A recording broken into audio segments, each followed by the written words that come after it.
some more kind of problems like this in it where you've got to factor and cross stuff out. We will see some new stuff today also, but might kind of be a mix of new and old here. So directions still pretty much just say to simplify each expression. That is the goal. And remember, the title of this section was multiplying and dividing rational expressions. Some of our problems yesterday just had one expression that you had to simplify. A couple of them you had to multiply or divide. I think for the most part today we are multiplying or dividing. So here's what number 1 looks like. I'll let you copy that down. There's a 27x squared y to the 4th all over 16yz cubed. And that mess gets multiplied by 8z over 9xy cubed.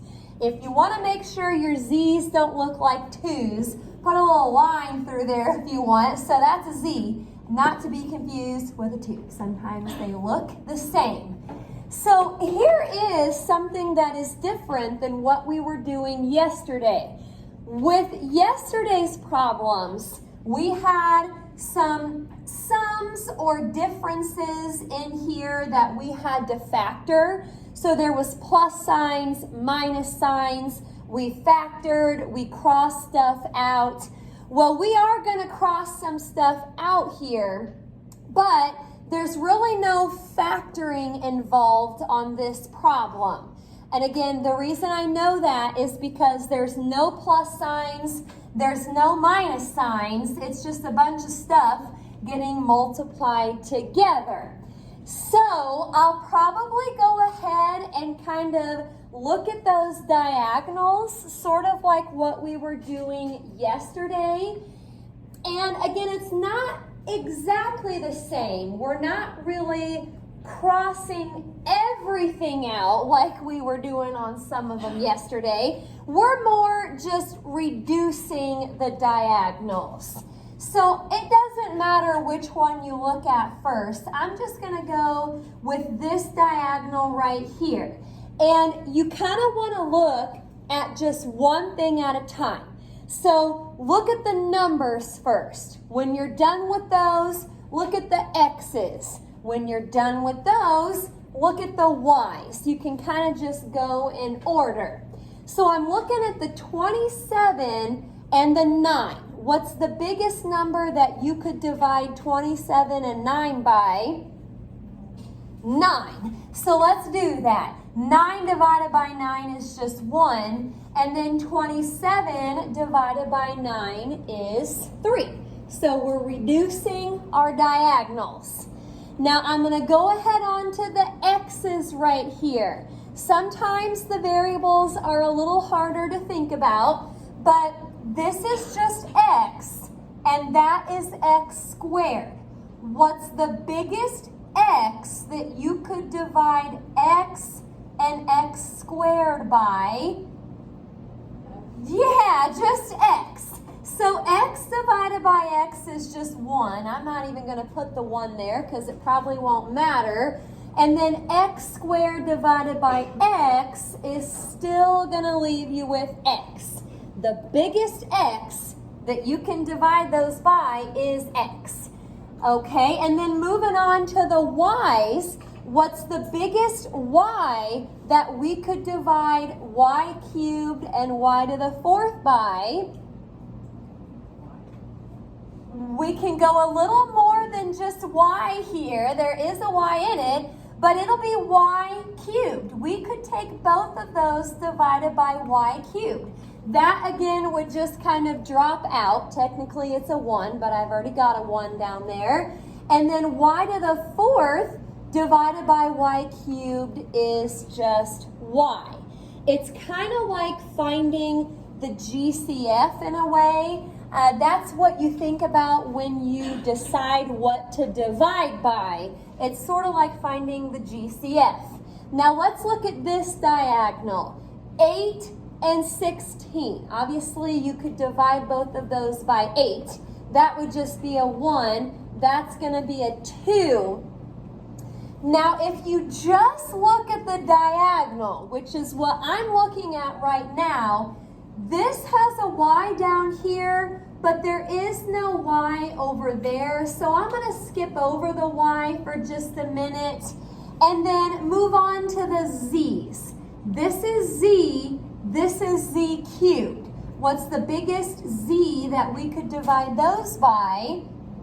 Z. So z divided by z is just 1. Z cubed divided by z is z squared.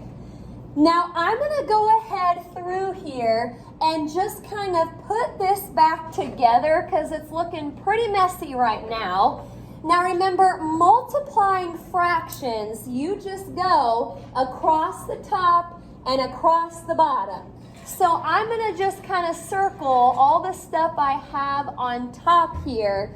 If you take 3 times x times y times 1, it's just 3xy. And then on bottom, be careful. You've got a 2. I'm going to do like a weird circle down here. It's not really a circle, but there's a 2 times y times z squared times 1, which is 2yz squared. Now, I didn't really look at what's going on up and down. I only looked at the diagonals right there. So if you do it like me, there's one more thing we have to do here. You should always look at your answer and see if there's anything else you could cross out or reduce. I'm noticing a y on top, a y on bottom. I need to cross those out. So final answer is just 3x over 2z squared. If you don't want to do it in 2 steps like that, you could have seen right here that there was a y on top and a y on bottom, and you can cross it out right there if you want. But there's so much going on with some of these that I kind of think it's good to just focus on the diagonals first, and then you can put it back together and see if there's anything else to do. All right, good stuff there. I'm going to try a couple more like that, so stop me if you have any questions. Number 2, 18xy cubed over 7a squared b squared, and we're multiplying that by 35a squared b over 12x squared y. Again, I'm going to look at the diagonals, see what I can reduce, put it back together, see if there's anything else I can do. Now, I pulled the old switcheroo on you. I went that diagonal first on number 1. I'm going this one first on number 2. It doesn't matter. But looking at the 7 and the 35, you can divide both of those by 7. So that would just be a 1, and that would be a 5. Actually, the a's are kind of nice right here. A squared, if they're the same, just cross them out. Technically, they would turn into 1s, but we probably won't need that. There's enough other stuff going on. And as far as the b's go, that's b squared. You could divide both of those by b. So that'll just be a 1, doesn't really matter. B squared divided by b is still b. All right, that diagonal is looking good for now. On to the other diagonal, which you've maybe already started. For the 18 and the 12, Biggest number you could divide those by is probably a 6. So that's a 2. That is a 3. I almost said 9. Hello, 3. Now on to the x's. This is x. This is x squared. So we're going to divide both of those by x. That'll drop out. That'll be x. And for the y's, this is y cubed, but that's only a y. So divide by y, that will drop out, and that is still y squared. So again, once you get everything reduced and crossed out, you just want to kind of look at everything that you have left. Now don't make this 35. Remember, you are actually multiplying here. So 3 times 5 should be 15 y squared. And then on bottom, I've got a b times 2 times x. Try to just kind of put it in alphabetical order if you've got more than one variable. And probably a good idea to pull that 2 out front.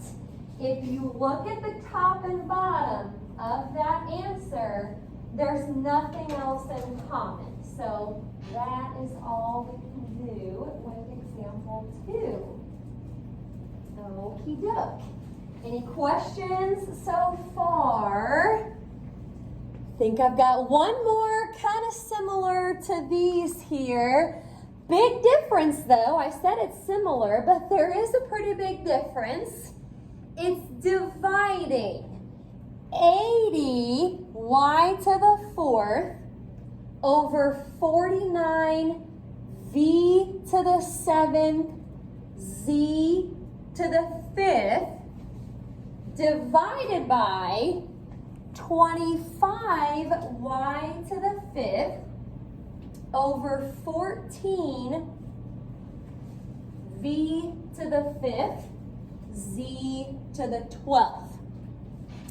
All right, if you get in a hurry and you don't notice the division symbol, you might start trying to reduce your diagonals right now, and you're going to be disappointed because there wouldn't be very much to reduce. It's because we need to keep, change, flip before we reduce our diagonals.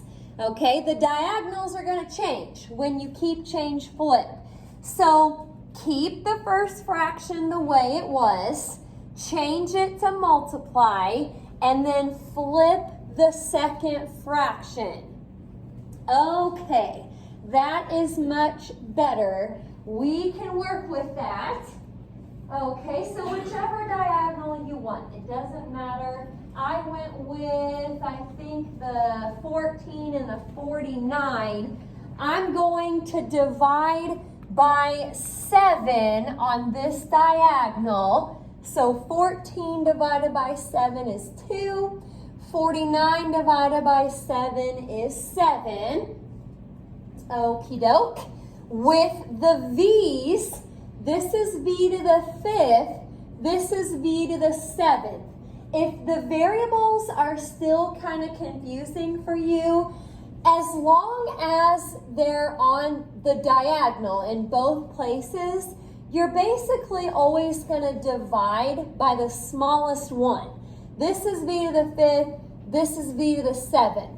V to the 5th is smallest. So that's what you're going to divide by. V to the 5th divided by v to the 5th is just 1. But v to the 7th divided by v to the 5th would still be v squared.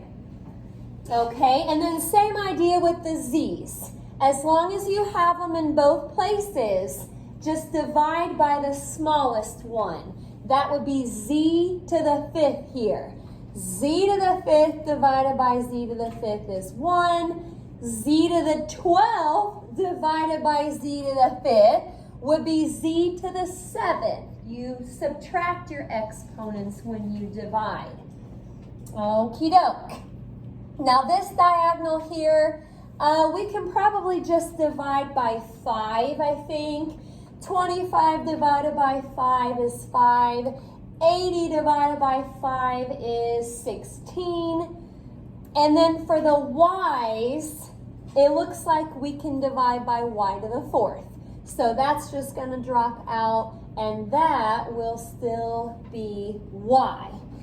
Oh boy, keep, change, flip. Now let's go ahead and multiply. 16 times 2 is 32. Okie doke. And then there's still z to the 7th. On bottom, you always have to be careful with this part because sometimes, like I think it happened on our first example, every once in a while you'll have something that you didn't cross out that you'll have to keep in your product. I think this is all we've got here. It'll be a 35 v squared y. And I don't believe there's any common factors between 32 and 35, so we'll just leave that the way it is. Okie doke. Any questions about the first three? No factoring on those. It was just a bunch of single numbers and variables, and all we had to do was reduce.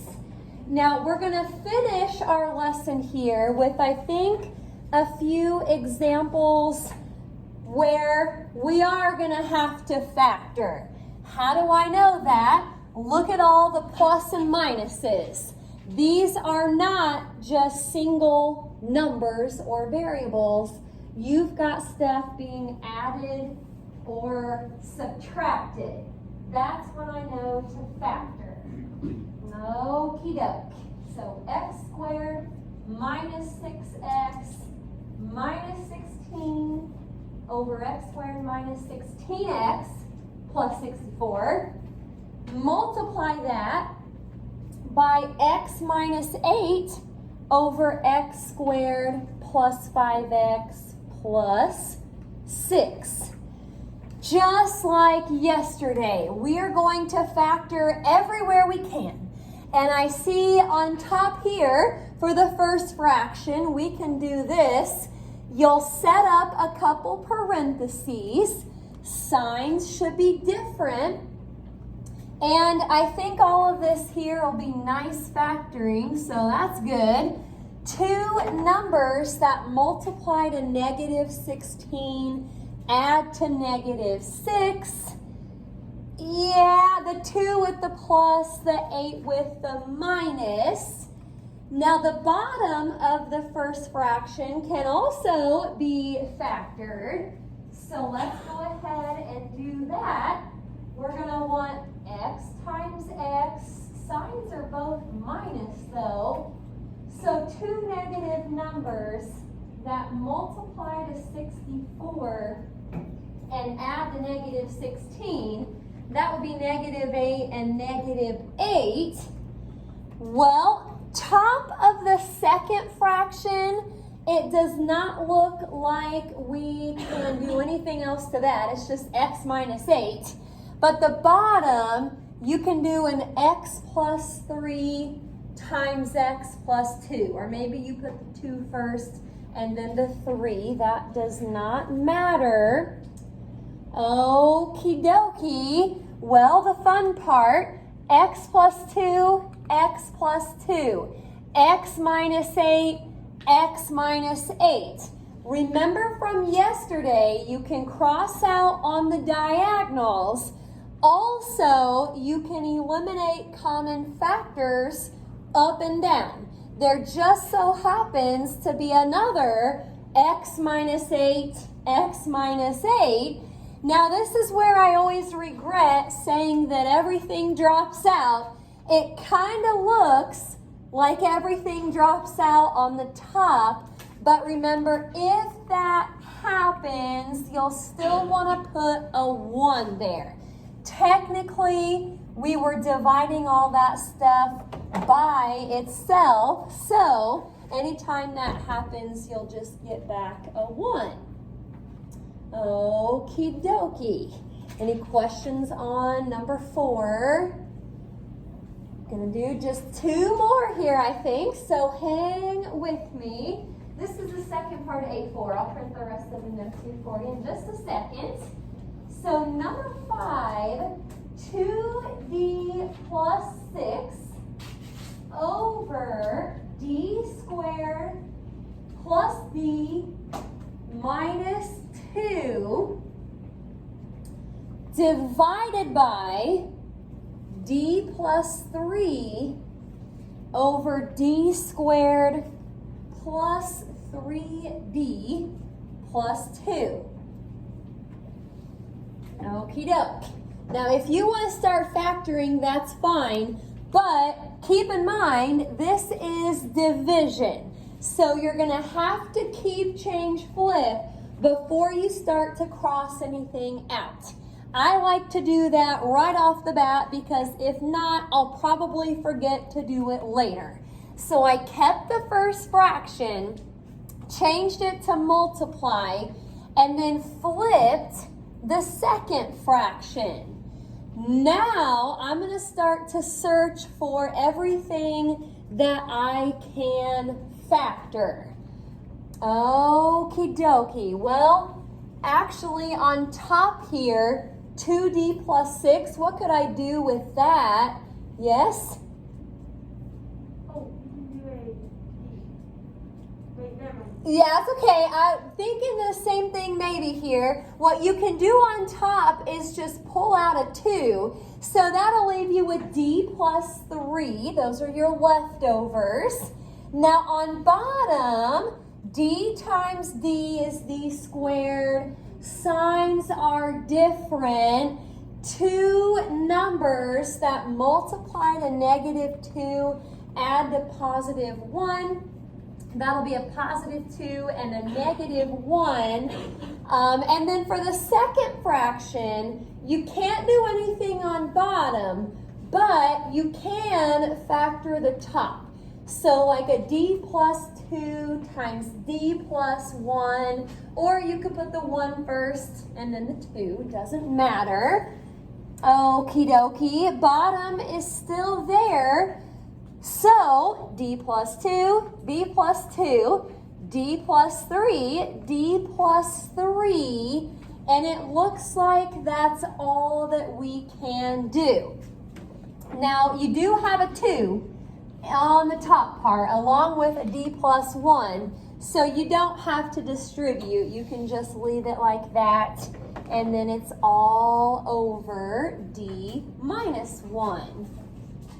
Okie dokie. Any questions about that one? I think that's probably good there. Couple kind of review type of problems from yesterday. A few at the beginning that were a little bit different. Just had some diagonals to reduce on those. I'll let you finish copying that if